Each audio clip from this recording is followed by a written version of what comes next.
The hall smells of wax and steel and too many perfumes trying to hide the bite of fear. Omegas stand in a gleaming row, jeweled and painted like offerings laid out for a god who might be merciful if impressed. I shouldn't be here. My hands still remember the rough bark of the trees behind my cottage, the weight of bandages and herbs, not silk, but my council signed my name at the bottom of a treaty they barely understood, trading one fertile omega of Holofen for walls and warriors. I keep my gray hood up, fingers tight around the simple cord at my throat, where a tiny carved wolf tooth rests against my skin. The only thing my mother left me. When the doors open and he enters, every muscle in the hall tenses. Jonathan is all iron and leather and shadow, dark braids falling over broad shoulders, sword at his hip like it belongs there more than he does anywhere else. He should look at the jeweled girls.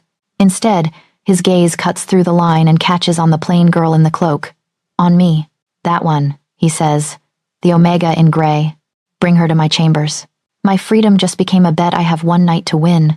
The king's guards did not touch me more than they had to, but their silence felt like a hand around my throat. Boots beat a slow drum against the stone as we climbed deeper into the fortress, away from the echoing roar of the great hall. Torches spit and hissed along the walls, throwing orange light over carved wolves and battle scenes that followed us like watching eyes. My own steps were almost soundless, the hem of my cream gown whispering over the floor, my cloak brushing my ankles. I kept one hand fisted in the wool at my throat, thumb pressed hard against the little wolf tooth beneath, as if I could grind my fear into it instead of letting it pulse through my veins. No one spoke. The lead guard marched with the unbothered ease of someone who did this often, who had brought other Omegas down the same path. I wondered if any of them had returned this way, or if all their roads ended at the door ahead. We turned a final corner, and the corridor widened. The door at the far end was not just a door but a statement, dark wood banded with iron, flanked by stone wolves whose eyes seemed to glint in the torchlight. My heart lurched, then thudded heavy against my ribs, like it was trying to beat its way back toward Holofen and the safe, familiar weight of my herb baskets. Stop, the guard said. I had already stopped. He knocked once, the sound solid and final. A moment later, a deep voice answered from inside. Send her in. Alone. Of course. Isolation first. Break the Omega away from the pack, then from herself. That was what the whispered stories said. The guard's hand landed briefly on my shoulder, a touch that should have been steadying, but his fingers trembled just enough for me to notice. Do as he says, he murmured, and remember the treaty, as if I could forget, as if the signatures and seals and my council's fearful eyes weren't all I'd been seeing since they shoved me into the wagon. He opened the door and stepped aside. No one tried to push me forward. Perhaps they knew I would go. A true coward would have tried to bolt long before the private wing. I had walked every step, one after another, because there was nowhere to run that did not leave Holofen exposed. I drew one breath, then another. Then I walked through. The chamber was bigger than the entire lower floor of my cottage. My first impression was of warmth. A fire thundered in a massive hearth, heat rolling through the room and carrying the scents of pine resin, leather, and something darker male, wild, and unmistakably him. Jonathan stood with his back to me, facing the fire. He had stripped off the heavier plates of his armor. Black leather hugged his shoulders and chest, buckles catching the light. His dark hair was loose from the war braid he'd worn in the hall, falling in thick ropes down his back. Even without the crown, power sat on him like another layer of armor. The door clicked shut behind me. I heard the guard's retreating footsteps. Then there was nothing but the crackle of flames and the slow, measured rhythm of his breathing. He did not whirl dramatically or stalk toward me. He finished the task he had been doing, setting a poker back into its stand before turning. The stories had not mentioned his eyes. They were not simply dark, they were layered. Shadow ringed a warmer brown, flecked with gold that the firelight woke. For a heartbeat, those eyes drifted over me the way a hunter might take in terrain cloak, gown, bare hands, the tense set of my shoulders. Then they returned to my face and stayed there. Olive of Holofen, he said. My name sounded strange on his tongue, more solid than it had ever felt in my own mouth. I forced my chin up. Your Majesty. He watched me for a long moment, long enough that every mistake I had ever made unfurled in my mind like a list. When he finally moved, it was not toward me, but toward the side wall, where a small table waited with a decanter and 2 cups. Wine? He asked. Not kneel, not strip, wine. I'd rather keep a clear head, I said, surprised my voice did not crack. One corner of his mouth twitched, not quite becoming a smile. You think I'd have to drug you to get you into my bed? I think you don't know me, I replied, and that earned me a spark in his eyes that might have been amusement, or interest, or both. Fair enough, he said. He poured only one cup and took it for himself, leaning against the table instead of occupying the looming chair near the fire that had clearly been designed for a king to look down on everyone. Come closer, Olive, he said. I don't like shouting across rooms. Every instinct told me to stay where I was, but I made myself walk forward. My steps felt too loud now, my skin too tight. When I reached what I judged, a safe distance close enough to see the fine lines at the corners of his eyes, but not close enough for him to reach out without warning, I stopped. Is this close enough? I asked. For now. His gaze searched my face, then dropped briefly to where my hand still held my cloak closed. You're shaking. No, I'm not. I was. My whole body buzzed, like before a storm when the air itself holds its breath. Fear? He asked. Anger, I said quickly. Then, because it was pointless to lie to a predator who could smell it on me, I added, some fear. He took a slow sip of wine, never looking away. Good. Fear keeps people from making foolish choices. He set the cup aside. Let's take care of the bargain before either of us starts imagining we have more than we do. The word bargain cut through the room like a clean blade. He pushed away from the table and stepped toward me. I held my ground, every muscle screaming, but I refused to step back. If I was going to be prey, I would at least face the teeth. To my surprise, he stopped at arm's length, hands visible at his sides. In the hall, he said. I gave your council's messenger my terms. I will give them again to you, and only once, so there can be no mistake. I swallowed. I'm listening. One night, he said. From now until dawn. In my bed. You will not be chained. I will not beat you. I will not put my mark in your neck. When the first light touches the highest window, if you are still here, still breathing, you walk out with a sealed decree that names Holofin under my permanent protection. No more tributes, no more raids. His voice didn't rise, didn't soften. It was flat, practical, like reciting an inventory. And if I refuse? I asked. He did not look away. The treaty burns, the protection ends, my borders are contested. There are alphas who would welcome an undefended village on the edge of my lands. My stomach turned, thinking of the children who came to my cottage with scraped knees and fevers, the old woman whose hands shook as she offered me eggs in exchange for salve. Faces lined up in my mind, one after another. And if I run? I pressed. A muscle in his jaw ticked. I will not chase you, he said. But the decree will never be written. What other alphas do to an unclaimed, unprotected Omega outside my walls is their choice. Not mine. The room seemed to tilt. There it was. The cage behind one door, open sky and teeth behind the other. Some choice. My fingers dug into the fabric at my throat so hard my knuckles ached. You make it sound almost generous. His gaze dropped briefly to my hand, then rose again. I make it sound honest. There are kings who would simply take what they want and send the scraps home. I prefer contracts to chains. Contracts can be chains, I said, only if you sign the wrong ones. His eyes held mine. This one you sign with time. With endurance. Not blood. Not blood. No mark. My neck throbbed anyway, as if my skin could feel the ghost of teeth that had not touched it. I drew a breath that felt like swallowing broken glass. And if I fail? If I can endure until dawn? The words stuck in my throat. I forced them out. Do you still protect Holofin? His silence stretched, heavy as a cloak. No, he said finally, and there was no satisfaction in it, just unbending truth. My word is not a river I can redirect when it becomes inconvenient. If you don't keep your part, I cannot keep mine, without teaching my enemies that my promises are soft. I hated that this made sense. I hated even more that part of me respected it. My heart pounded so hard I could feel it in my fingertips. I thought of my cottage, of the herb-drying racks and the little window that looked over the stream. I thought of going back there knowing I had chosen myself and no one else, and of never seeing that cottage again because the next raid burned it to the ground. The choice narrowed itself into a single, blinding line. I endure, I said, and my voice sounded distant to my own ears. Until dawn. Whatever you ask, that does not break the terms you just gave me, I will survive. His eyes darkened, not with triumph, but with something heavier. Responsibility, maybe. Think carefully, Olive, he said. This is the moment you cannot take back. I already couldn't take it back, I whispered. They sent me the moment they sealed that treaty. This is the first thing that is mine to choose.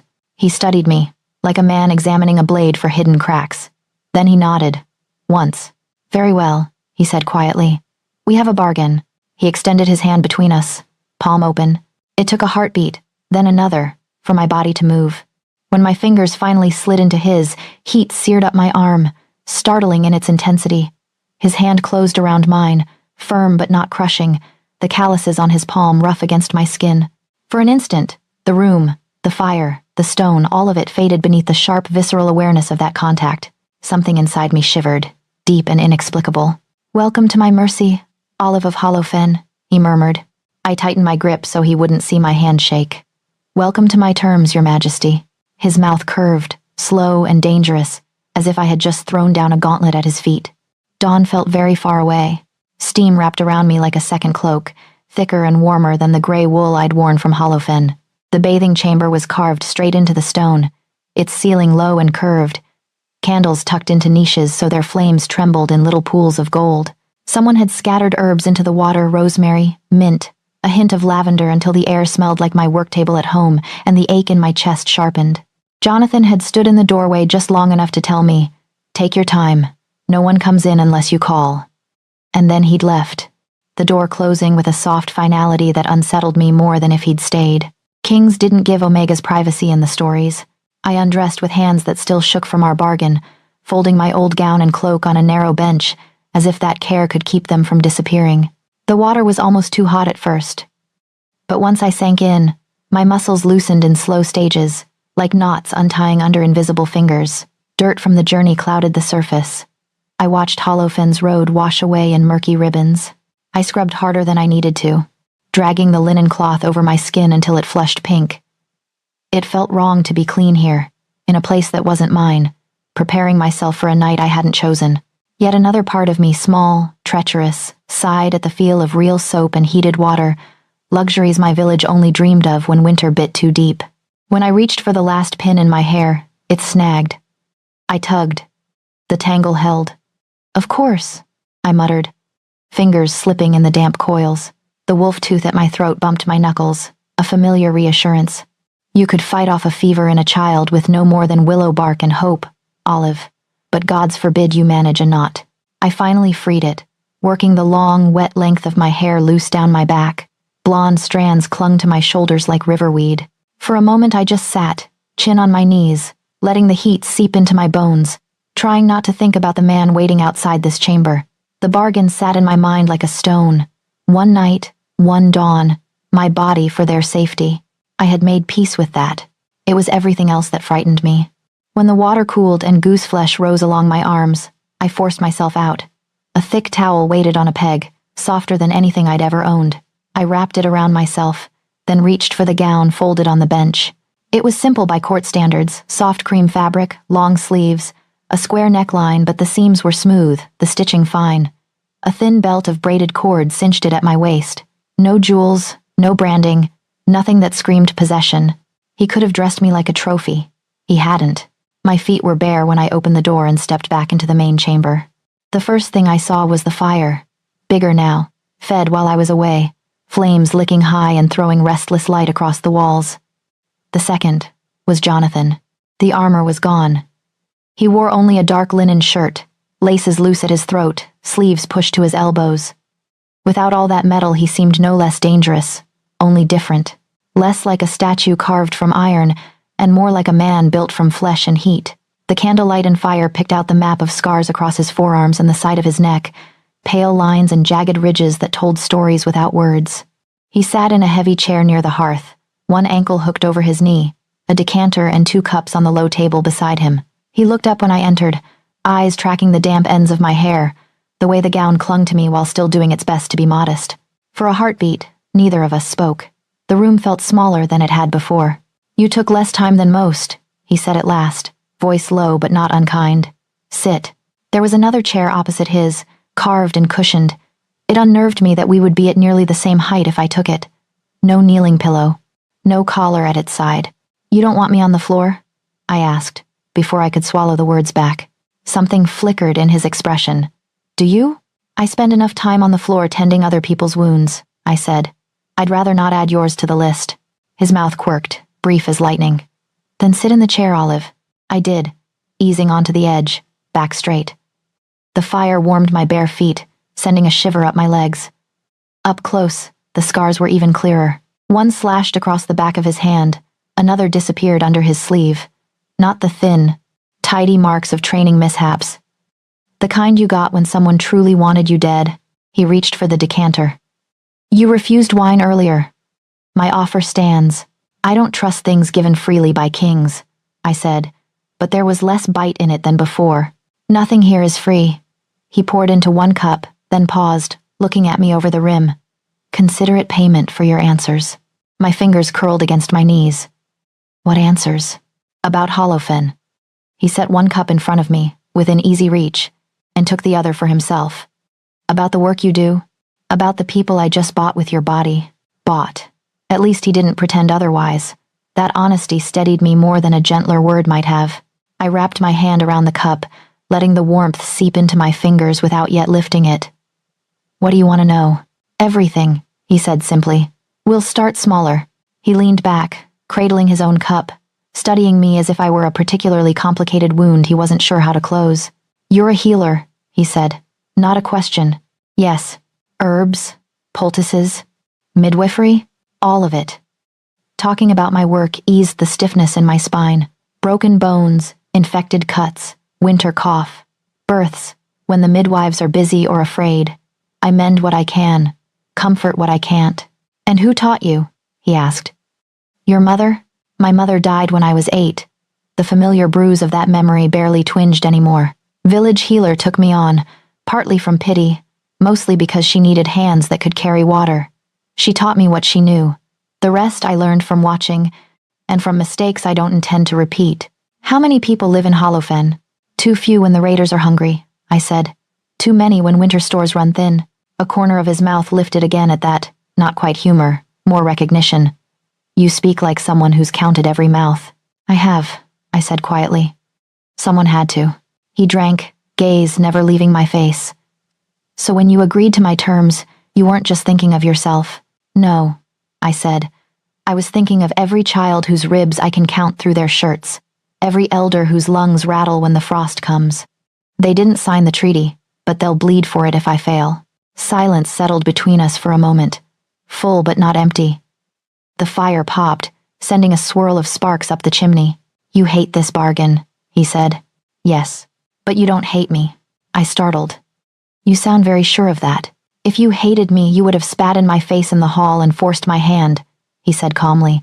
You'd have made me the monster your council believes I am. You didn't. You walked. Walking and liking are not the same thing, I said. No. His gaze drifted to the scars on his own forearm, thumb rubbing absently along one curved white line. But I have seen hatred. It smells like iron and storm. You smell like fear and rosemary and stubbornness. Heat climbed my neck. You can smell stubbornness? On you, yes. His eyes cut back to mine, dark and focused. Now drink. You'll need your throat for talking. Against my better judgment, I raised the cup. The wine was rich and dry, heavier than the thin, sour stuff we sometimes coaxed from Holofen's grapes. It slid warm into my stomach, taking the edge off the chill still trapped in my bones. You said I'd need my throat, I reminded him. What about yours? I've bared mine enough tonight, he said. Your turn. I should have let the comment pass. Instead, curiosity pricked at me. When exactly do you think you bared yours, Your Majesty? I don't recall you confessing any sins. His jaw tightened, then eased. He set his cup down, fingers lingering on the rim. When he spoke again, his voice had roughened, just a little. You asked who would suffer if you ran, he said. I told you. That's more honesty than most kings offer before they take what they want. That's just strategy, I said. Keeping your word so your enemies can't use it against you. Strategy kept me alive long enough to wear this crown, he said, but it wasn't strategy the night I inherited it. The room cooled around us, as though a draft had slipped under the door. I watched his profile as he stared into the hearth, the fire painting one side of his face in gold and leaving the other in shadow. How old were you? The question escaped before I could stop it. 17, he said. Almost 18. Old enough to swing a sword with purpose. too young to recognize the smell of poison before it hit my father's blood. The wine turned to ash on my tongue.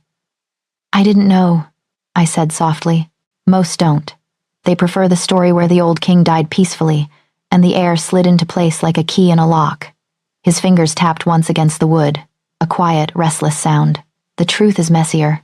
I could see it now, in the crease between his brows, in the tight set of his shoulders. What happened? Feast, he said. Celebration of a treaty my father should never have signed. He lifted his cup. He drank. By the time anyone realized why his lips were blackening, half the nobles at the high table were choking. A phantom taste of bitterness touched my tongue. I set my own cup down, suddenly very aware of the wine inside it. You survived, I said. Barely. His thumb traced that jagged scar along his neck. The assassin misjudged my weight. I took less poison than the others. Long enough for me to watch my mother fall beside my father. Long enough to see which of our guests stayed seated, waiting. Waited to see if they might claim the throne themselves. I'd seen that look once, when the old healer coughed blood into her hand, and 3 women in the village watched with calculation instead of grief. How did you? I trailed off, realizing there was no gentle way to finish. How did I keep my head? Jonathan supplied. I stood. I drew my father's sword off his body, and I asked who among them would like to test whether I'd die before I took a few of them with me. A thin smile touched his lips, humorless and sharp. No one liked the odds. You were poisoned, I said. You could have collapsed. I did, he said. Later. After the ones who arranged it were hanging from the walls, the image was brutal. It should have repulsed me. Instead, something like understanding rippled through my chest. This was a man who had watched his world drown in blood before he'd finished being a boy. You don't trust easy submission, I murmured, and the pieces slid closer together. Because you watched people smile and drink with your family while they were already sharpening the knives. His gaze snapped back to mine, sharp and assessing. You're quick. I had to be. I lifted my chin. In Holofen, if you trust the wrong smile, you end up dead in a ditch or sold downriver. I'm not the only one who's learned to survive. We looked at each other across the small space between our chairs, the fire painting us in the same restless light. For the first time since I'd entered this room, I didn't see only a king weighing his purchase. I saw a boy on a blood-slicked floor, gripping a sword that was almost too heavy for his hands, forcing himself to stand when every instinct begged him to fall. That made him far more dangerous than the distant, armored figure in the hall. Monsters were easy to resist. Men with histories that rhymed with my own were not. He seemed to read something of that realization in my face. His voice softened, the edge of command blunting. You're not a trinket I plucked from a table, Olive, he said. Your council thought they were giving me something expendable. They were wrong. I know exactly what I'm holding tonight. Do you? I asked, my throat tight. Yes, he said quietly. A woman who walked into a bargain with open eyes because she loved her people more than she feared me. I will not pretend that doesn't mean something. My heart lurched, traitorous thing that it was. I pressed my palms to my knees to steady them. You still expect me in your bed, I reminded him, needing the clarity of that line. His gaze dipped, just once, to the pulse fluttering in my throat, then rose again. Yes. Our bargain hasn't changed. Good. Terrible. I couldn't decide. But, he added, I expect you there as a woman who knows who I am. Not a shadow behind a crown. Behind armor there is flesh. Behind my title, there is a man who bleeds. And behind the Omega? I asked, surprised by my own boldness. What do you see there? His eyes held mine for a long, furious beat. Someone who hasn't decided yet if she's walking toward her own execution, he said softly, or toward the first choice that truly belongs to her. The fire cracked. The wine gleamed like dark blood between us. I realized, with a slow, chilling certainty, that somewhere between the steam of the bath and the scars on his skin, the king had become a man. And if I wasn't careful, that was going to be the most dangerous part of this night. The air between us thickens once the questions run out. We've drained most of the wine, but the warmth buzzing under my skin has very little to do with it. It's him, the way he watches me like he's memorizing, not measuring, the way his gaze keeps drifting to my mouth, then away, as if he's denying himself something he could easily take. We don't sit as neatly as we did at first. At some point, our chairs angled closer, drawn like magnets on a table. My bare feet have edged nearer to his, toes almost brushing his boot. My knees tilt in his direction. It feels less like a conversation and more like orbit, each of us testing gravity. Tell me, Jonathan says quietly, does Holofen get much snow? I blink, thrown by the softness of the question. Some. Enough to make the children wild. Not enough to keep the traitors away. Why? He considers his cup for a moment, then sets it aside unfinished. I'm trying to decide if you've ever seen the fortress in winter. I've never seen your fortress at all, I remind him. Until they handed me over at the gate, the closest I'd been was a rumor. His mouth curves. Rumors can be kinder than reality. Not often, I say. Holofen's rumors about you weren't exactly flattering. I imagine not. Amusement glints in his eyes. And now that you've met me, am I worse or better than the monster they described? I should say worse. That would be safer. Instead, I hear myself answer, different. He leans forward, elbows on his knees, hands loosely linked. We're close enough now that when the fire pops, I see the flare reflected in his eyes. Different how? You ask, I say. The monster in the stories never bothered. I only ask when the answers matter. His gaze drops briefly to my throat, to the pulse beating too fast there, then returns to my eyes. Yours do. The words should feel like a tactic. They don't. They settle in my chest, dislodging something hard I've kept there for years. His hand lifts, then pauses halfway, fingers curling in on themselves. May I? He asks. May you what? My voice comes out softer than I intend. Touch you. Heat crawls up my neck. He could have closed the distance already, taken my mouth, my wrists, anything he wanted. Instead, he waits, his hand suspended between us like an unanswered question. Every lesson I've taught myself whispers no. Every instinct burning under my skin wants to lean into that waiting palm. One touch, I say, pretending it matters, that a line that thin can hold. For now. His lips tilt, not in mockery but in something like relief. For now, he echoes. He reaches the rest of the way, fingers brushing my jaw, then settling along the side of my face. His palm is warm, calloused, surprisingly gentle. The roughness contrasts with the care of the contact, sending a shiver down my spine. He doesn't drag me closer. He just holds me there, giving me every chance to pull away. I don't. His thumb traces the edge of my cheekbone, slow and reverent, as if he's handling a relic instead of a girl the council marked as expendable. My eyes want to close, but I force them to stay open, locked on his. There, he murmurs, more to himself than to me. That's better. What is? My words are breath against his wrist. Being this close without the hall watching, without the armor. His gaze flicks over my features, lingering as if he's checking each of them off against a memory. I wondered if I'd imagined it. Imagined what? I whisper. Your scent, he says, and the word is a caress. The night of the border skirmish, you were there, with a wounded boy by the stream. My breath seizes. Holofen's edge, smoke in the air, a young soldier gasping as I pressed cloth to his torn side. I remember the thunder of approaching riders, the flash of a dark horse, the metallic tang of blood and fear. You didn't even look at me, I say slowly. You shouted for your men to fall back, and then you were gone. My eyes were on the archers, he says. But my wolf, he breaks off, jaw working. When he speaks again, his voice is rougher. My wolf was elsewhere, searching, trying to find the source of this. His thumb drifts along my jaw, down to the frantic flutter at my throat. This ache. I caught your scent over blood and iron, and I couldn't shake it for weeks. It could have been any Omega, I say, but my protest thins as I speak it. It wasn't, he replies simply. I know the difference between hunger and this. Something inside me loosens and tightens at the same time. I want to scoff, to accuse him of rehearsed lines, but there's no polish to the way he says it. It sounds almost like a confession wrung out against his will. To prove I'm not affected, I should pull away, laugh, call him dramatic. Instead, my fingers rise of their own accord and close around his wrist. His pulse jumps under my touch. If I haunt you, I say, because I can't stop myself. What does that make you, Jonathan? A nightmare? A habit, he says. One I'm not inclined to break. I should not like the way my name sounds in his mouth. I should not like the idea of haunting anyone, least of all a king. But the shiver that runs through me has nothing to do with fear. His hand is still on my face. With my fingers wrapped around his wrist, I realize I can guide him if I want. Closer. Away. The power of that choice hums in my veins. I shift, just a fraction, pressing my cheek into his palm. His breath catches. So soft I almost miss it. This is foolish, I murmur. Yes, he agrees, and yet his thumb strokes the hollow beneath my lower lip. And yet here we are. My gaze drops to his mouth. I tell myself it's academic interest studying the shape of the man who holds my fate.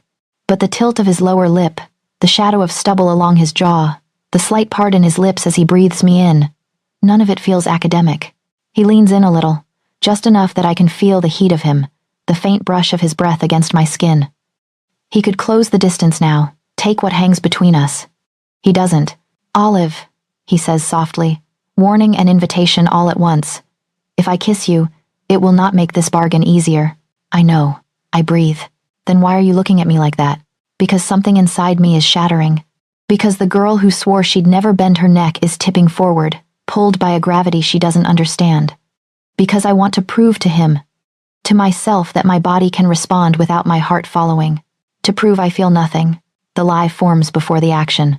I let go of his wrist only long enough to catch his shirt, fingers curling in the linen. I tug him toward me at the same moment I rise the smallest distance off my chair. I kiss him. For a heartbeat, he doesn't move. His mouth is warm and still beneath mine, as if he's giving me that choice too time to retreat, to say it was an accident. Then he answers. His hand slides from my jaw to cradle the back of my head, careful and firm. His lips part, deepening the kiss with a control that makes my toes curl against the rug. Heat slams through me like a wave breaking, stealing my breath, blurring every line I thought I'd drawn. I'd meant it to be quick, clinical, a test. Instead, I'm the one chasing his mouth when he starts to pull back, fingers tightening in his shirt to keep him close. When we finally separate, both of us breathing too fast, the fire seems louder. My lips tingle, swollen with proof that feels uncomfortably like truth. Nothing, he asks, voice hoarse. Was that what you were trying to prove? I want to say yes. The word lodges behind my teeth, blocked by the echo of his taste on my tongue. Shut up, I whisper instead. He laughs then, a low, surprised sound that vibrates against my chest because at some point I ended up closer, knees almost touching his. His forehead tips briefly against mine. One more point of contact I shouldn't allow, and don't stop. Olive, he says again, quieter. We still have a bargain. I'm painfully aware, I mutter. His hand slides down, fingers brushing the line of my neck, the slope of my shoulder. Each touch is deliberate, pausing just long enough for refusal that never comes. My body leans into each one like a plant seeking sun. Say it, I demand, needing something solid. Say what? The promise. His eyes darken, but his voice is steady. At dawn you choose. I exhale, some thread inside me unknotting. As his fingers trail along my collarbone, down my arm, every part of me is acutely aware that clothing can come off, that heat can rise, that this night can carry me places I've never gone. But that sentence wraps around my ribs like a different kind of restraint. At dawn, you choose.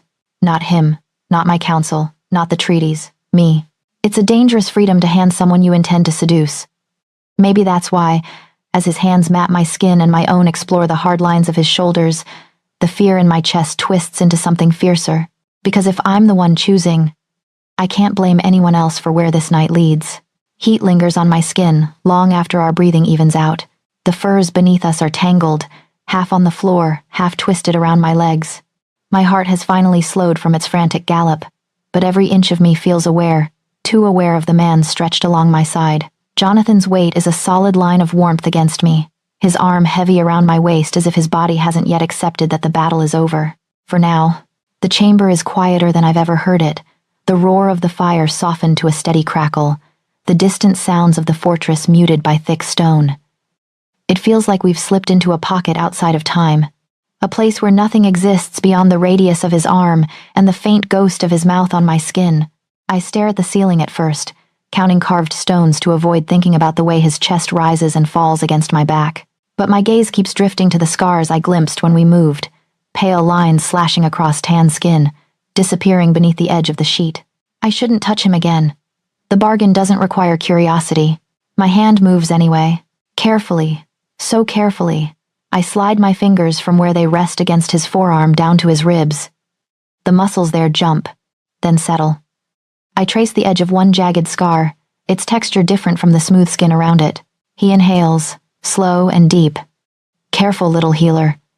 he murmurs, voice rough with sleep and something heavier. You keep touching my wounds. I might start thinking you want to keep them. You'd be easier to manage without them, I say, pretending my cheeks aren't burning. Less intimidating, more average. Average, he repeats, the word rich with amusement. His head tilts just enough that his breath brushes my temple. Is that what you prefer? I prefer my patients alive, I say. Scars mean they survived being stupid once. That was not stupidity. His tone shifts, the humor thinning. That one at least. My fingers still over the scar I'm tracing. It curves not like a blade from the front, but as if someone came at him from behind, low and fast. What was it then? I ask softly. His arm tightens around me, pulling me a fraction closer. I don't fight it. Our bodies fit too easily now for me to pretend distance. An omega, he says. Small, fragile looking, shaking so hard I almost didn't feel the blade go in. The air seems to thin. Here? In another king's hall, he answers. Before I took this fortress. Before I learned better. A humorless sound escapes him. I was the visiting heir then. My father thought it would be good for me to see how other courts handled their packs. And they handled them by arming omegas? It doesn't match any story I've ever heard. They handled them by treating them like ornaments, he says. The king paraded his prettiest at dinner to prove how wealthy, how generous he was. They knelt at his feet while he boasted about which lands he'd taken, which treaties he'd bent. I can picture it too easily. Jeweled collars, painted mouths, empty eyes. One of them poured my wine, Jonathan continues. She wouldn't look at me, kept her eyes fixed on the floor. Her hands shook so badly some of it splashed my sleeve. And you thought it was fear, I guess. I thought it was training, he corrects quietly. He'd broken every other omega in that hall. Why should she be different? Guilt pricks under my skin, sharp and misplaced. I wasn't there. But I've looked away before, told myself I couldn't fix everything. What happened? I ask. His hands splay against my stomach, fingers spreading as if to anchor himself. When the toasts began, she leaned in to refill my cup. I felt the point a breath before it slid between my ribs. His voice doesn't rise, doesn't dramatize. It's worse that he sounds almost calm. Right here, where your fingers are now. I flinch, pulling my hand back before I can stop myself. He catches it, guiding it back to the ridge of scar tissue, pressing my palm there. Don't look away, Olive, he says. You wanted to know. I swallow. What did she use? A blade small enough to hide in her sleeve, he says. Tipped in something that burned like ice when it hit my blood. She hissed in my ear while I choked on it. What did she say? I whisper. That she hoped I'd die faster than her sisters did. His breath fans hot over my shoulder. That her king had sent her to make sure of it. The candlelight blurs at the edges of my vision. Did you kill her? He doesn't make me finish. I tried to grab her wrist. She twisted, drove the blade in deeper herself. By the time the guards reached us, she was already gone.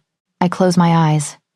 An omega, small and shaking, spending whatever was left of her life to carve one wound into the man beside me. A king somewhere else using his weakest as weapons. I'm sorry, I say.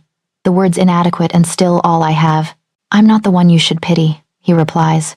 She died believing she'd failed. I lived. Her king bragged about how devoted his omegas were, how they'd gladly bleed to defend his honor. His voice hardens on the mimicry. I saw the chains in their eyes after that. I swore I'd never be that kind of king. You distrust easy submission because you've seen what it can hide, I murmur. Yes. His thumb strokes absently along my hip, as if he doesn't realize he's doing it. Since then, a bowed head tells me less than a clenched fist. They say you're cruel, I remind him, hearing Holofen's whispers. Sometimes I am, he says without hesitation. Cruelty keeps certain men in line. But I don't ask anyone to pretend to love me while they're sharpening knives. I turn slightly in the circle of his arm until I can see his face. He's watching me, jaw shadowed, eyes too open in the low light. I reach up before I can talk myself out of it, tracing the pale line that disappears into his hairline. What about this one? I ask. Another omega? An alpha who thought he could take my crown in the training yard and make it look like an accident. A brief flash of teeth that doesn't reach his eyes. He was wrong. I follow the scar down to where it fades. He lets me. Patient as a man being examined by a healer he doesn't want to spook.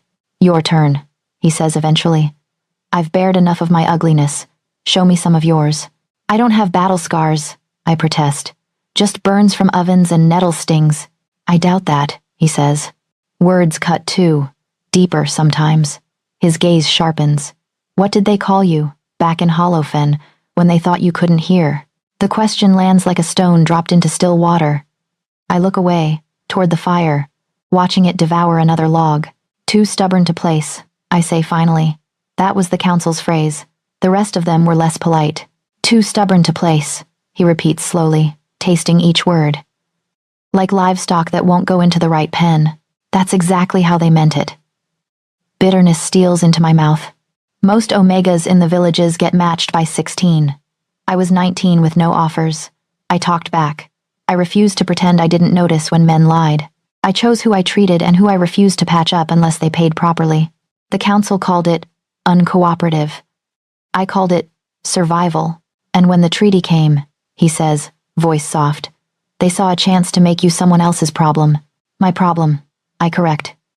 Your escort didn't drag me here kicking and screaming. I walked, because they told you they couldn't protect Hollowfen without the treaty, he says. They made your body the price for their failure. I would have volunteered if they'd asked. I admit, throat tight. It still stung that they seemed so relieved to sign me away, like I was a too loud song they could finally silence. Jonathan's fingers tilt my chin back toward him. His eyes are steady, the weight of his attention a strange comfort. They were fools, he says. A pack that discards the wolf who guards its den deserves every storm that follows. I'm not a wolf, I protest automatically. His gaze drifts over my face, my mouth, returns to my eyes. Could have fooled me. We lie there, our bodies still tangled, my palm resting over his old wound, his hand curved around my jaw. In the beginning of this night, all I'd seen when I looked at him was the crown, the power, the threat. He'd probably seen nothing but the shape of my body and the leverage I represented. But now the picture has changed. Now I see a boy choking on poison and an Omega bleeding out on a foreign floor. He sees a woman bartered away by the people she mended and fed. We've both been betrayed by the hands that should have shielded us. The realization hums between us, low and dangerous. More dangerous than desire, because lust burns hot and fast and leaves ash. This quiet recognition, this shared, ugly history feels like tinder catching at the edges of something larger. His thumb sweeps once more along my cheek, slower than before. Olive, he says, and there's no command in my name this time, just acknowledgement. Whatever else this night is, understand this, you were never expendable to me. My chest aches, a deep, startling soreness, as if some shield I didn't know I'd been holding has cracked. You weren't expendable either, I say, surprising myself as much as him. Your father, that other king, they all forgot one thing. What's that? He asks, voice barely more than a breath. That weapons can think for themselves, I whisper. And sometimes they decide who they're really aimed at. His eyes close briefly, lashes dark against his skin. When they open again, something inside them has shifted. Less distance, more danger. Not of violence, of understanding. He leans in, and this time when his mouth finds mine, it isn't about proving anything or winning a bargain. It tastes like a truce, neither of us signed aloud, born from the shared knowledge of how it feels to be used and still choose to stand. Our bodies tangle again, but now there's another thread weaving between us, invisible and stubborn as my own nature. It's not love. Not yet. But it's no longer just heat, either. The night feels thicker now, like the air itself has weight. The fire has burned low, more embers than flame, but my skin still buzzes with heat. Jonathan stretched out beside me again, one arm under his head, the other resting over my waist as if his hand found that curve by instinct. Every time his thumb moves, just a slow, idle stroke across my hip, the bond inside me tightens another notch. I don't know when I started thinking of it as a bond. I hate that I do. Your heart's racing, he murmurs. Again. It's your fortress, I say. The draft. There's no draft, Olive. I refuse to look at him, staring instead at the faint patterns carved into the stone above us. Then maybe I'm just regretting my life choices. His low laugh curls through me, irritatingly fond. I can work with regret. Panic is harder. I'm not panicking, I say, and even I hear the lie. I just think better when you're not touching me. His hand stills, then slips away completely, leaving cool air against skin that had grown used to his warmth. The absence is instant and awful. My body sways toward him before I catch myself. Better? he asks. Yes. The word comes out too fast. He hums, unconvinced. Interesting. Your scent says you didn't like that at all. Stop smelling my scent, I snap. That, he says, would be like asking the moon not to pull the tide. I roll onto my side to glare at him, only to find him already watching me. Without armor and with his hair loose around his shoulders, he looks less like a king and more like some wild thing who wandered in from the forest. A wild thing currently stretched out on my furs, smug and infuriating. Your metaphors are ridiculous, I mutter. Maybe. His gaze drifts over my face, lingering at my mouth, then returns to my eyes. But you feel it, don't you? Feel what? I ask, though I know exactly what he means. The pull. His voice drops. I touch you, and it grows. I step away, and it snaps, like a rope we can't see. I should deny it. Instead, my fingers curl in the furs. It's just chemistry, I say. Bodies reacting. That's what they do. His mouth quirks. I've had enough bodies in my bed to know this is not just anything. Jealousy pricks sharp and hot before I can smother it. I hate that too. He rolls onto his side, mirroring me, our faces close enough that I feel the warmth of his breath. Have you ever heard the old legend, he asks, about the Echo-Bound? The what? Omegas whose souls echo a king's power, he says. They were once called crown mates, fated to stand at his side, to balance him, to keep him from becoming a monster. That sounds like something kings invented to excuse bad behavior, I say. Maybe some did. His fingers find a loose strand of my hair, curling it slowly around them. But the first records come from before kings, when packs followed whoever could keep them alive. Stories, I say. Old ones. I've heard plenty. I don't build my life on them. I don't either, he says. But when I scented you at the border, when I saw you in the hall tonight, when I touched you, his eyes darken. It felt like someone had taken that story and slammed it into my ribs. Dramatic, I mutter, though my pulse jumps. He smiles slightly. You feel nothing when I touch you? I open my mouth to say yes. It's such an obvious lie that my body warns me against it, heat stirring low at just the memory of his hands. I clamp my teeth shut. That's what I thought, he says softly. I shove at his shoulder, needing space. Even if this ridiculous legend were true, it doesn't matter. I have a life, a village. You have a kingdom and a throne and more enemies than I have herbs. We are not two halves of a story. We're already in one, he replies. You just haven't decided the ending. He's too close. The words press on places inside me I've kept sealed. Panic scrapes up my throat, snagging on something that feels too much like hope. Stop, I say. I agreed to one night, not to be recast as some mythical echo-bound mate. His hand lifts from my hair. For a moment I think he'll retreat. Instead, he cups my face, thumb brushing along my cheek in a touch so gentle it disarms me more than any grab could. Olive, he says quietly, I don't need stories to keep you here. I need only one thing. What? My voice is barely a whisper. Your choice. At dawn. The words settle over my panic like a cloak. Familiar. Repeated. A promise I could almost lean on. Anger sparks under the relief. You keep saying that like it's a kindness. It is, he says. Kings usually take. I ask. There's a difference. Not for me, I snap. Either way, I walk out changed. His thumb strokes my lower lip, slow and maddening. You already are. I can't stand the understanding in his eyes, the certainty. It feels like he's seeing every fear I've tried to hide, and I have no armor left to block it. My body is still humming from him, traitorous thing that it is, remembering every place he's touched, every way he's coaxed it to shatter. Gods, you talk too much, I mutter, and then I lean in and kiss him just to stop the words. He meets me halfway, mouth opening under mine with a groan that slides straight through my defenses. This kiss is different. Less cautious, more desperate. I pour all the panic and confusion and want into it, praying it will drown out whatever feeling is clawing up behind. His hand angles my head, deepening the kiss, his other palm splaying warm over the small of my back to pull me flush to him. Heat flares everywhere we touch. My mind scrambles for distance even as my hips press closer, betraying me. When he rolls us, covering my body with his, the weight feels inevitable. Familiar now, dangerous. He breaks the kiss for air, forehead resting against mine, both of us breathing hard. Still nothing? He asks, voice raw. I hate you, I whisper, and even that doesn't sound convincing. He huffs a laugh, the sound shaking against my chest. No, little Omega, You hate that you don't. Before I can argue, his mouth is on my neck, finding the sensitive hollow just below my ear. My back arches, my fingers dig into his shoulders, clutching instead of pushing away. Every brush of his lips drags another soft sound out of me, sounds I don't recognize as mine. This is the pull, he murmurs against my skin. You feel it, don't you?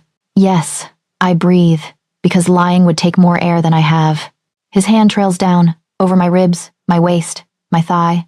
Every touch a question I answer by moving into it. Panic and pleasure tangle until I can't tell one from the other. Each time he brings me over that sharp, bright edge, the world narrows to his voice, his hands, the way he says my name like a prayer and a challenge combined. After the third time, I'm boneless and shaky, my cheek pressed to his shoulder. My mind claws at coherence, trying to stack reasons like stones between us. I can leave. I will leave. This doesn't mean anything. My body hums a different truth. It means everything. He strokes my hair, slow and soothing. Tell me, he says quietly. Do you still think you'll walk away without looking back? Yes, I say, too quickly. His chest rises under my palm in a long, steady breath. Good. Hold on to that. You'll need something to fight yourself with when the sun comes. I want to ask him if he really would let me go. If dawn comes and I say, no, will he step aside? Or will the pull between us drag us both back like a tide we can't escape? Instead, I say nothing and listen to the wild drum of my own heartbeat, counting it like a measure of distance. Every beat, another step away from the person I was when I walked into this room. Every beat, another step closer to a choice I'm no longer sure I'm strong enough to make. The knock comes when I'm half asleep against his chest. It's a soft sound, polite for this hour, but it cuts through the dim, hazy, quiet like a blade. Jonathan goes still beneath me, every muscle tightening in an instant. One heartbeat, he's warm and heavy and human. The next, there's a king coiled under my cheek. Stay, he murmurs, voice rough with sleep but suddenly edged. His arm slips from around my waist as he sits up, dragging the sheet with him to cover us both. Enter. The door opens just enough for torchlight to slice into the room. A young wolf steps inside, head bowed so low his braids brush his chest, shoulders tense with the effort not to stare. My king, he says, eyes fixed on the floor. Forgive the hour. Jonathan doesn't bark at him. That tells me more than any words. Speak. Scouts return from the eastern ridge. The messenger swallows. Alpha Rahl is massing troops along the Hollowfen border. He claims it's routine drilling, but the numbers are high, and they're not keeping to his side of the river. The name hits like a cold splash. Rahl. Our whispered curse for years. The Alpha whose men we patched up because turning them away would bring worse. Whose visits made mothers bar their doors at night. My hand fists in the sheet without thinking. Jonathan's jaw hardens. How many? At least 3 companies, maybe 4. They've set up signal fires. No banners yet. No banners means no official declaration. Just pressure. Just teeth at the edge of my home. Jonathan glances toward the shuttered windows, as if he can see through stone and darkness to where Hollowfen lies. When he looks back at the messenger, the softness from our bed is gone, replaced by something sharp and precise. Send word to Commander Vale, he says. 2 companies to the eastern forts now. Archers on the ridge line, healers stocked and ready. They're not to cross the river unless provoked, but they are to be visible. Make sure Rahl's scouts can count every sword. Yes, my king. The messenger hesitates. And Hollowfen itself? Patrols doubled. No levy from the villagers. His tone goes colder. If Rahl thinks I'll strip a border town of bodies so he can swoop in as their savior, he's more of a fool than I thought. The tightness in my chest eases a fraction. No levy. No forced conscription. For now. Jonathan catches my movement from the corner of his eye. I see the moment he registers that I'm listening, that I'm very awake. And send a raven to Rahl, he adds, gaze never leaving mine. Remind him that the treaty lines haven't moved. If his men put one toe beyond his rite of passage, he'll answer to me, not to some border captain he can bribe. The messenger bows so low his forehead nearly touches the stone. At once. When the door closes, the room feels different. The intimacy we'd wrapped ourselves in has shifted, thinned around the edges. The world outside these walls has shoved its way back in. I push myself up, clutching the sheet to my chest. He's going to Hollowfen, I say. Isn't he? Jonathan scrubs a hand over his face, then plants his feet on the floor, elbows on his knees. He's circling it, testing how far he can lean on my borders before I shove back. Because of me, I whisper. It's not a question. Because of power, he corrects. You're the excuse, not the reason. Ral's wanted that route for years. Your council's desperation just gave him a story to tell his generals. I slide off the bed, ignoring my bare feet on cold stone. If I leave tomorrow, if I walk away like you keep saying I can, what happens to Holofen? His eyes track me as I pace, sheet dragging behind like a makeshift gown. Exactly what I promised. It stays under my protection. This isn't conditional. Olive. Ral doesn't care about your promises. I snap. He cares about whether you bleed when he pokes you. And he's about to find out how sharp my teeth are, Jonathan says. With or without you. The room feels too small. My heart beats a frantic rhythm against my ribs, an echo of the drums I imagine thudding along the ridge near my village. Those people, I say. They didn't ask for any of this. They didn't ask to be a bargaining chip in a pissing contest between alphas. No one ever asks, he says quietly. I look at him then. Really look. The lines at the corners of his eyes are deeper, his shoulders heavier than they were in the firelight earlier. There's a map of scars on his body. But there are more I can't see etched in the way he carries himself, in the way he listens for threats even while lying naked in bed. How do you breathe? The question slips out before I can stop it. He blinks. What? With all of it.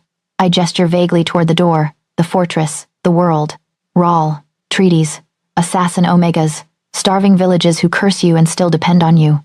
How do you lie down and sleep? His mouth twists. I don't. Not much. He pats the space beside him on the bed. This time, when I hesitate, it isn't modesty. It's the knowledge that every time I sit near him, something shifts inside me that will be harder to move later. Still, my legs carry me back. I sink down, the mattress dipping under our combined weight, sheet pooled around my knees. He takes my hand, not my waist, not my neck, my hand, and laces our fingers together, his thumb rubbing circles into my palm. You asked what happens if you leave, he says. Here's the truth. Ral will watch you go. He'll test my borders harder, hoping I care less. I won't. I'll still send men. I'll still bleed for villages that curse my name. Why? The word is harsh. Why not let them pay for choosing the wrong king? Because they didn't choose, he says. Most of them never had a say. They were born where they were born. Like you. Like me. I don't punish peasants because their alphas are idiots. My laugh comes out brittle. You say that like you're not an alpha. Oh, I am. His eyes glint. I just remember what it felt like to have my fate decided by a man at a different table. We fall quiet. The fire settles. One log collapsing into a shower of sparks that briefly paints the room in gold. The politics around us won't stop, he says eventually. You stay, they move. You go, they move. The difference is what you get to do about it. What I get to do, I echo. He turns his head to face me fully. Yes. You are not a pampered captive I plan to drape in jewels and tuck away in a corner. You're a healer who knows hunger and fear from the inside, a woman whose first instinct when offered safety was to bargain for her village. That instinct just dragged me into your bed, I point out. It also kept Holofen from being conscripted tonight, he counters. Olive, if you stay, you don't become another silent Omega at court. You become queen alongside me. You get a voice in councils where men talk about your people like numbers on a ledger. Queen, I repeat, the word alien in my mouth, like a herb I've only ever seen dried, suddenly fresh and sharp. You'd put the too stubborn to place healer from a border village on your throne? I'd put the only person in this fortress who's told me to shut up to my face in years, he says dryly, the one who looks at my orders and immediately asks who bleeds for them. I can't quite breathe around the lump in my throat, and if I say no, I whisper. If dawn comes and I walk out that door with my decree, and without you? He squeezes my hand, once, hard. Then I still send troops to Holofen. I still face Ral. I still wake up every day knowing I let my echo-bound go. The phrase makes my chest ache. Stop calling me that. Fine, he says softly. Then I let Olive of Holofen go. And I hope every treaty I sign afterward isn't weaker for it. Terror and something fiercer war inside me. I've spent my life furious at the people who made choices over my head. Now the choice sits in my palms, heavy as a crown. Outside these walls, an alpha tests the edges of my world. Inside them, another offers me a place beside him, not as property but as shield and sword. Neither path is safe. Both terrify me. Jonathan lifts our joined hands to his mouth, brushing his lips over my knuckles. It's a small, reverent gesture, more dangerous than any heated touch we've shared. At dawn, he says, voice low. You choose. But whatever you decide, know this. You are not powerless in this story, Olive. Not anymore. For the first time, the terror behind my defiance cracks enough for something else to shine through. Not hope, not yet, but the possibility of it. Midnight in the fortress feels different. The halls are quieter, the usual echo of boots replaced by a deep, watchful stillness.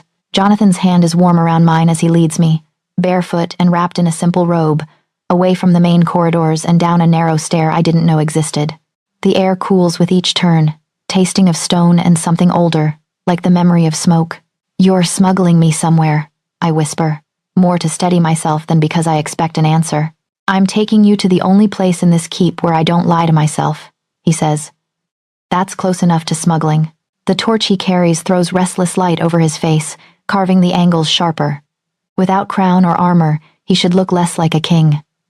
Somehow, down here, he looks more like one.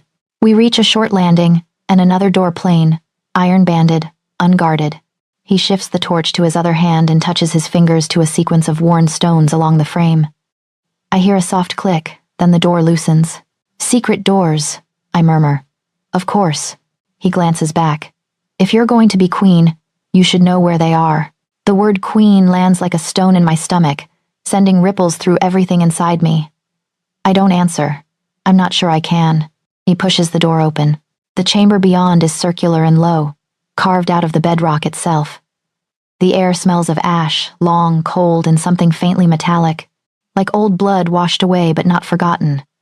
Candles ring the walls in iron sconces, their flames steady despite the draft that lifts the fine hairs on my arms.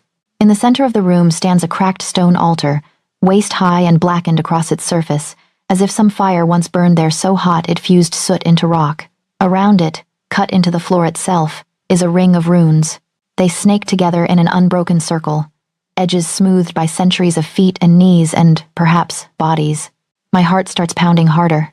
What is this? I ask, though part of me already knows. The Shrine of Wolves, Jonathan says, voice softer, reverent. My mother brought me here once, told me this was where the first wolf kings swore their mate bonds under the old gods. Before churches, before councils, before paper treaties. I step closer, careful not to cross the carved line. Your mother believed in this? She believed in balance, he says. Said a king without a true mate becomes a weapon pointed at his own people. His gaze flicks to mine. I thought it was a story she told a scared boy so he'd sleep. And now? I ask. Now I've met you. Heat slides up my neck.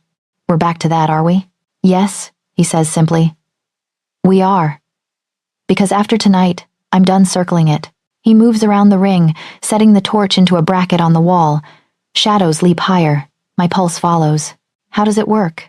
I ask, nodding toward the runes, because talking is better than imagining.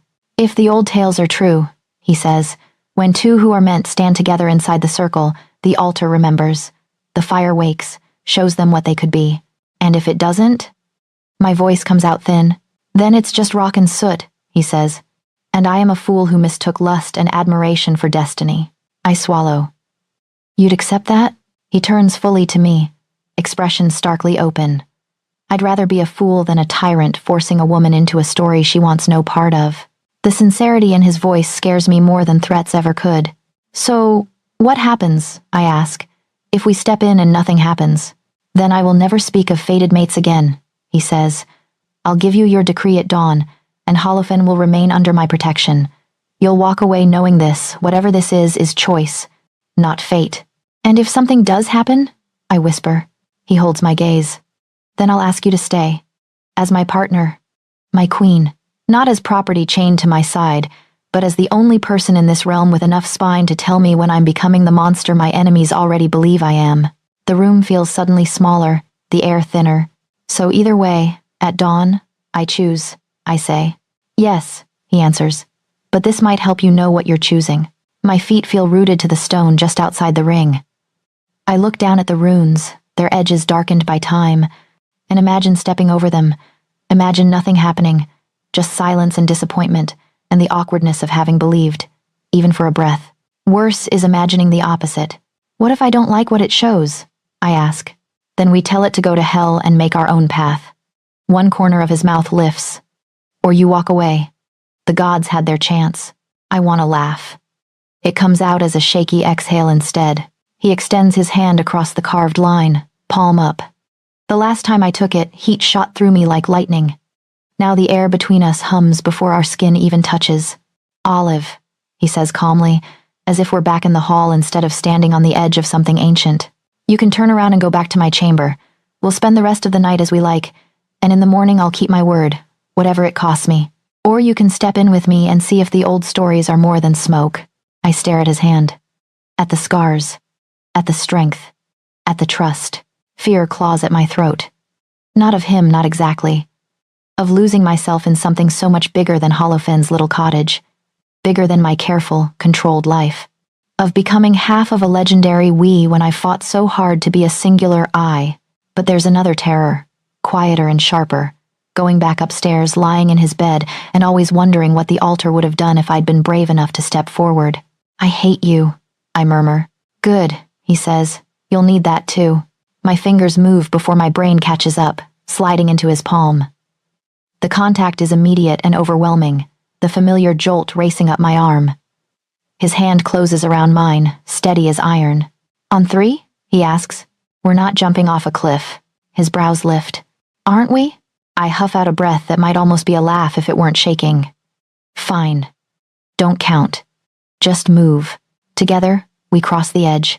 The air inside the ring feels cooler, thinner, as if we've stepped into a different layer of the world. The runes press against my bare soles, grooves biting lightly into skin. We stop a few steps from the altar. Nothing happens. The silence stretches. The candles flicker. The crack in the stone seems to smirk at me. See? I start, relief and disappointment tangling. It's just, the altar flares. Not with flame at first, but with light. A sudden blinding pulse that erupts from the blackened surface and surges up, wrapping us in white gold brilliance. I gasp, instinctively tightening my grip on Jonathan's hand. He squeezes back, grounding me. Images slam into me too fast, too vivid. I see myself on the fortress walls, wind tearing at my hair as I shout orders to archers. Jonathan stands beside me, our shoulders touching, our combined howl sending fear through enemies below. The scene shatters, reforms. I'm in a crowded hall, not as tribute but as host, crown braided into my hair, my hand resting on a map while advisors argue. Jonathan watches them, then glances at me. I shake my head, and he cuts through their noise with one word, the room falling silent. Another shift, a small garden inside the fortress, wildflowers clinging to stone. Children run between the beds, dark-haired, light-eyed, laughing. One boy falls and scrapes his knee. I'm there before the cry fully escapes, cupping his face, scolding gently. When I look up, Jonathan is watching us with a softness I've never seen on him in waking life. The visions keep coming. Battles, winters, arguments over strategy late into the night. I see us yelling at each other across a table, then quieting, then laughing, then leaning over maps with matching frowns. I see Holofen's fields greener, its houses mended, its people standing straighter when a royal banner rides through and the woman beside the king swings down from her horse to hug a child she knows by name. Through all of it, the constant is this. We are side by side, not one ahead and one behind, not one chained to the other's shadow. Beside, the light dims slowly, like a breath exhaled. When it fades entirely, I'm back in the stone chamber, knees threatening to give out. Jonathan's hand is the only thing keeping me upright. He looks as shaken as I feel. His eyes are wide, pupils blown, hair wild around his face. The altar still glows faintly, a dull ember where blinding fire just roared. Well, he says hoarsely. That answers that. My heart hammers so hard it hurts. It could be a trick, I rasp. Some old magic showing any pair who walk in some pretty future, so they'll bind themselves and feed it stories. Maybe, he says. Do you believe that? I think of the boy on the wall, the map under my hands, the feel of his presence at my side through every storm. Of Holofen safe, not because I hid, but because I stood where I could be seen. No, I whisper. I don't. He steps closer, our joined hands pressed between us now, both of us still standing in the ring of runes. Olive, he says, the name of vow. I can't promise the future will look exactly like what we saw, but I can promise this. If you stay, It will be as my partner, not my possession. You will have a say in every decision that touches your people. And if I ever forget that, you have my blessing to drag me back down here and remind me what the gods showed us. My laugh breaks on a sob. You're putting a lot of faith in a woman your council called too stubborn to place. Yes, he says simply. That's exactly why. The runes under our feet hum faintly, like a heartbeat echoing up from the stone. Or maybe that's just mine, pounding out the truth I've been trying to outrun all night. I met a king in a hall, and planned to endure him. Somewhere between his scars, my anger, and this cracked altar, I found a man I might choose instead. The flame is nothing like the hearth upstairs. The instant our joined hands cross the rune line, the dead coals on the altar erupt not red and orange, but silver blue, a cold fire that sears without heat. It behaves like liquid, pouring upward in a smooth column before billowing out, curling around us without burning. My breath locks in my chest. The hair on my arms rises. For a heartbeat, it's just light. Then, it becomes everything. Images slam into me one after another, too fast to brace for. I see myself on a battlement, wind whipping my hair into my eyes, the stones slick with rain. Jonathan stands to my right, armor battered, sword drawn, his shoulder pressed against mine. Below us, an enemy army snarls at the walls. Above us, the sky crackles with the same silver-blue fire. Our hands brush as we shout orders in unison, voices blending into something that makes the wolves below falter. The scene splinters, reforms. We're in a crowded hall. Not the one where I first saw him, but one I recognize anyway, the same stone, the same high windows, dressed differently for some celebration. Banners hang from the beams. People cluster around tables, talking, laughing. At the center, on a raised dais, Jonathan stands with his hand in mine. There's no chain between us. No collar on my throat. A circlet of silver glints in my hair. When a noble leans forward, asking him something with a smug half-smile, Jonathan doesn't answer until he glances at me. I squeeze his fingers once, speak a quiet word. He laughs, then gives the noble a response that wipes the smile clean away. Another crack, another shift. Now the fortress is softer. A quiet garden tucked inside the inner walls, where wildflowers push through stone and a little fountain whispers over worn rock. Children race between the beds, shrieking with that particular glee that only comes when they believe they're safe. One girl has my coloring and his nose. Another boy has his dark braids and my eyes. A smaller child clings to my skirt, chubby fingers smudged with dirt from pulling herbs. I kneel to brush hair from their face, scolding gently as I check a scraped knee. When I look up, Jonathan is watching us from under a tree, arms folded, expression softened in a way I've never seen outside this vision. When the oldest boy shouts, "Papa!" and points at something over the wall, both our heads turn at once, same tension, same readiness. It should feel like someone else's fantasy. It doesn't. It feels terrifyingly like a memory waiting to happen. The images come faster. Winter councils where we argue about grain stores and patrol routes until our throats are raw. Nights when we stand over a map lit by candles, my fingers stained with ink as I circle villages that need aid. Moments when we fight, truly fight, voices sharp, eyes flashing, until one of us laughs first and the knot breaks. Arms around each other after bad news. His head in my lap when the weight is too much. My cheek pressed to his chest as he breathes through anger so he doesn't let it spill over onto the wrong people. Through it all, the constant isn't the crown or the battles or even the children. It's the way we stand, beside each other. Not one ahead, dragging the other. Not one behind, hidden. Side by side, shoulders touching, stubborn spines aligned. The realization slices through the visions like a blade. Whatever this magic is, it's not showing me gilded cages and obedient smiles. It's showing me the thing I've secretly wanted and never dared name. A place where I don't have to choose between being needed and being myself. That terrifies me more than fire ever could. The last image hits hardest. I see myself on that same inner wall where he first rode past my village older, lines at the corners of my eyes, hair braided back with a few silvery threads tangled among the gold. Jonathan stands at my side, his braids shot through with gray. Below, a new generation trains in the yard, wooden swords clacking. Somewhere behind us, a familiar child's laugh rings out. I turn to him, say something I can't quite hear. He laughs, leans his forehead against mine for a brief, fierce moment. The kind of touch you only share when you've weathered too many storms to count and are still, somehow, standing. The vision shatters. The silver-blue flame collapses into itself with a sound like a sharp inhale, then dies, leaving only the faint glow of candles and a line of after-images burning across my sight.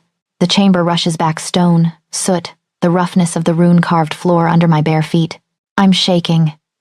Not the delicate tremor of chill, but the full-body tremor that comes when something inside you has been pulled out and held up to the light. Jonathan's hand is still locked around mine. If anything, his grip has tightened.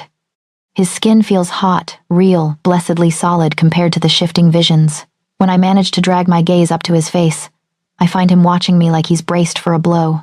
His eyes are wide, pupils dilated, expression stripped bare. Whatever he saw, it shook him too. Well, I croak, because my throat is dry as ash. That was dramatic. A broken laugh escapes him, half disbelieving. You saw it? Hard to miss, I say. Unless you regularly hallucinate entire lifetimes. His mouth curves, but his eyes stay serious.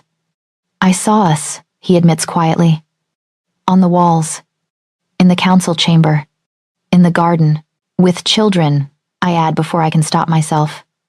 The word hangs there, vulnerable and huge. With children, he confirms, voice roughening. Ours, if the gods weren't playing tricks.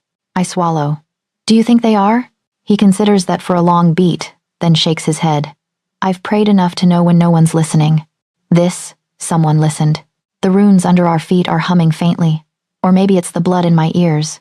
Each image flickers behind my eyes, overlaying themselves on what I know of him. The boy who stood over his dying parents.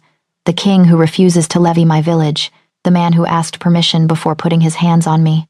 I could dismiss the visions as manipulation, convenient lies spun to bind me tighter. Except they didn't show me docile or quiet or chained. They showed me stubborn and arguing and still, inexplicably, loved. They showed me standing in front of Holofin with royal guards at my back instead of alone with a basket of herbs. They didn't show everything, I say, more to the altar than to him. No plagues, no betrayals, no nights we fail. Magic is selective.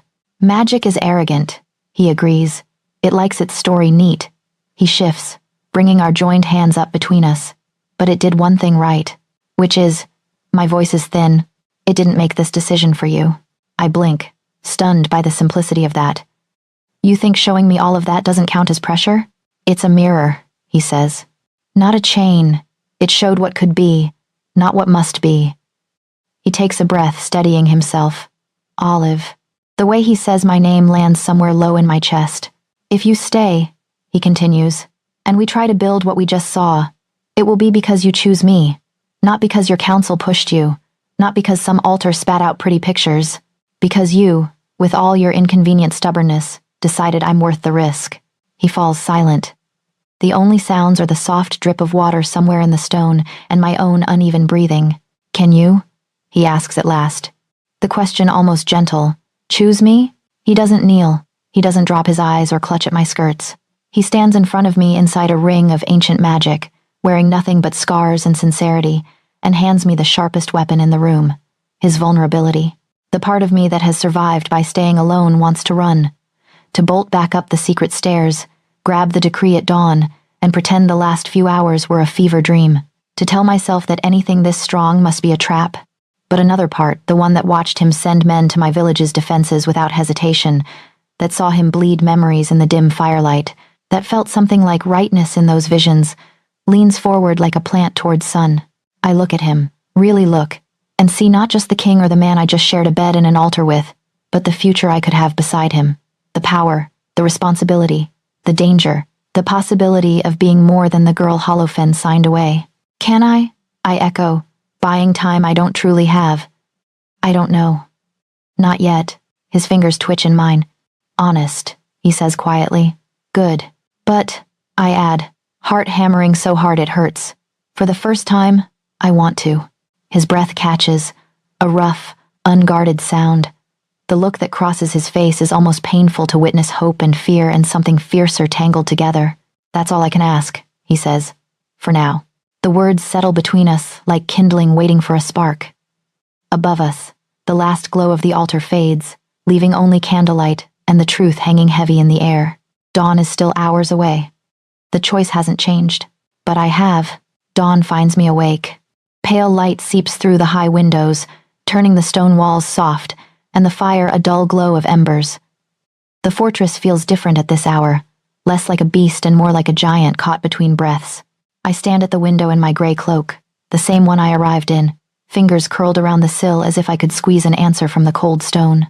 Beyond the walls, the world stretches out in shades of blue and silver. Somewhere past the dark smear of forest lies Hollowfen. My cottage, the crooked fence, the herb beds struggling against frost. Freedom, I remind myself. That's what waits out there. A life without a crown, without a king, without this impossible weight in my chest. But the ache the vision left behind is still there, stubborn as a bruise. Every time I blink, I see flashes of what the fire showed me. Children laughing in a stone garden, banners snapping over a wall where my voice carries as far as his, the two of us standing shoulder to shoulder when the world comes snarling. It would be easier if the altar had stayed silent. Behind me, I hear Jonathan stir. The rustle of furs, the soft exhale of a man waking into a moment he's been dreading. I don't turn yet. Coward, I think, and I'm not sure if I mean him or myself. Olive, he says. His voice is rough with sleep and something heavier. You're still here. Dawn hasn't finished breaking, I answer, eyes fixed on the paling horizon. Your bargain said until first light. I'm nothing if not precise. He huffs a quiet breath that might almost be a laugh. Trust you to argue phrasing even now. Footsteps cross the rug. I feel him before I see him, heat at my back. The awareness of his presence wrapping around me like another cloak. He doesn't touch me. That small mercy makes my throat tighten. I had this drawn up while you slept, he says. Paper brushes my arm as he holds something out. I force myself to turn. He's dressed simply dark shirt, trousers, hair braided back, crown nowhere in sight. In his hand is a folded parchment, thick and heavy, the wax seal at the bottom still gleaming red. My eyes catch on the words at the top, ink dark and decisive. By decree of Jonathan, Alpha King of the Iron Keep, protection for Hollowfen, he says quietly. Permanent. No more tributes. No levies without your council's consent. Any infringement by neighboring alphas is an act of war against me alone. My fingers tremble as I take it. The weight of the parchment is disproportionate to its size. Everything I bargained for is in my hands.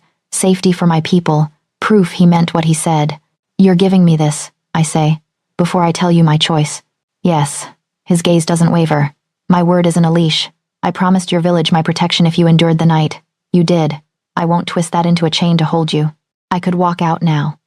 Clutch this decree to my chest, wrap my cloak tighter, and leave. He wouldn't stop me. I believe that in my bones.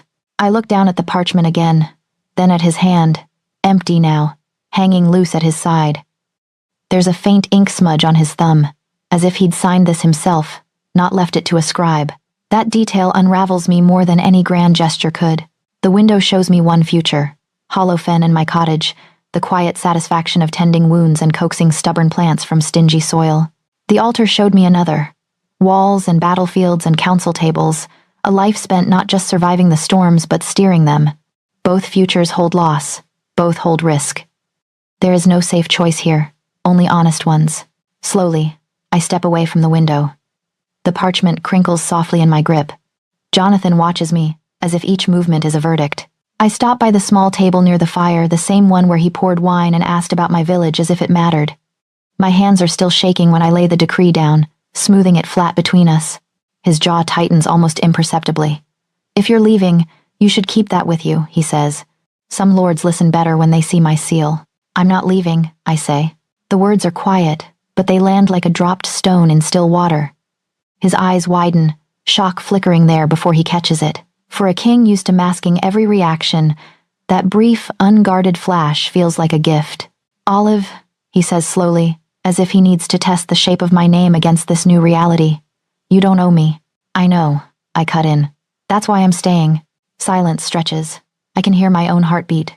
Too loud, too fast. I'm not staying as your consolation prize, I continue. The words finding their own spine. Not as the grateful Omega you bought with a treaty. Not as a pretty thing to stand behind you and smile when you give orders. I had no hand in shaping. A corner of his mouth lifts, though his eyes are too bright for it to be simple amusement. I would be disappointed if you tried. I am Olive of Hollowfen, I say, and the name feels different this time, bigger, somehow, instead of small. I am a healer. I know every path into my village, and which elders will argue with you just to see if you flinch. I know what it is to count every loaf and choose who eats and who waits. If I stay as that woman. I will not pretend to be something softer to make anyone more comfortable. Good, he says. The word is almost a breath, because the woman from the visions didn't look soft. She looked like someone who would drag me by the ear back to the right path if I strayed. Don't tempt me, I mutter, but my lips twitch. His gaze drops briefly to the decree between us, then rises again. What do you want, Olive? In your own words. Not the altars. Not mine. The answer has been building all night, layered with every touch, every story, every decision. It still terrifies me to say it. I want both, I whisper. I want Holofen safe and seen.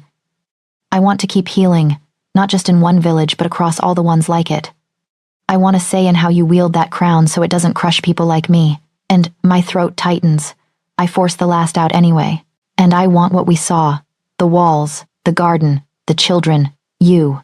But only if I can have all of it without disappearing into your shadow. He takes a careful step closer, then another, giving me time to retreat. I don't. When you walk into my hall, he says, you will do it at my side, not behind me. When we sit council, there will be a chair for you, not a cushion on the floor. When we ride to Holofen or any other border, you'll be in armor if you wish, not packed off to some safe tower. Armor, I repeat, startled. Leather at least, he says, a flicker of humor cutting through the intensity. I'm not letting the woman I plan to spend my life arguing with bleed out because she refused proper protection. The phrase plan to spend my life with crackles between us like a fresh spark on old coals. Slowly, he lifts his hand, stopping just short of my cheek. May I? He asks. Yes, I say, and this time there's no tremor in it. His fingers brush my skin, warm and sure. He searches my face as if making absolutely certain. Olive of Holofen, he says, will you stay? As Queen of the Iron Keep, as my mate, as my partner, not because an altar told you to. Because you choose it. My heart could pound its way out of my chest. Somewhere very far away, a raven probably takes flight. Troops shift on the border. The world keeps moving. I choose, I say. On one condition. His brows rise. Only one? For now, I allow. You don't get to decide who I am. You don't get to soften my edges to make me easier for your court to swallow. He smiles then, full and unguarded, and the sight steals my breath all over again. Agreed. I like your edges. He offers his other hand. I slide mine into it, feeling the fit, the familiar jolt, the quiet sense of rightness that still scares me and always might. Then, my queen, he murmurs. Shall we go ruin a few nobles' mourning? My laugh bursts out, bright and shocked. Gladly. We walk to the doors together. He doesn't pull me. I don't hang back. When they swing open and we step into the corridor, the guards straighten, eyes widening as they take in our joined hands, my cloak, the steel in my posture. By the time we reach the great hall, word has clearly outrun us. Conversations stutter, then fall to a hush. The nobles turn, some with open curiosity, some with thinly veiled disdain, some with the blank politeness of people already calculating what this means for them. I feel their gazes like arrows. Once, that would have made me want to shrink, to slip behind someone taller. Now I think of the visions, of walls and gardens and children who might one day need to see a woman stand here and not flinch. I square my shoulders. Jonathan's fingers tighten around mine, a silent question. Ready? I squeeze back. We cross the threshold together. No one announces me. No trumpets blare. But when we reach the center of the hall, Jonathan stops, lifts our joined hands, and lets the silence do the work of 100 heralds. This, he says, voice carrying easily to the farthest shadowed corners, is Olive of Holofen, the Omega you watched me claim last night, the woman who endured and chose, and now stands as your queen. There it is, said aloud, irrevocable. A dozen emotions flicker across the assembled faces, shock, outrage, grudging, respect, something like relief. For the first time, I don't look away from any of it. They see not a tribute sent to buy mercy, not a nameless Omega dragged from her village, but a woman who survived one night in the Alpha King's bed and still had the audacity to put terms on her own crown. My crown. I lift my chin, let them look, let them measure, let them understand. I am not here by accident.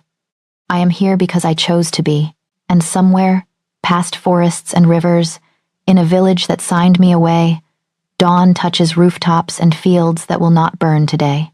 Thank you for staying with Olive and Jonathan through this night. Where are you watching their story from, and which moment of their journey so far has been your favorite?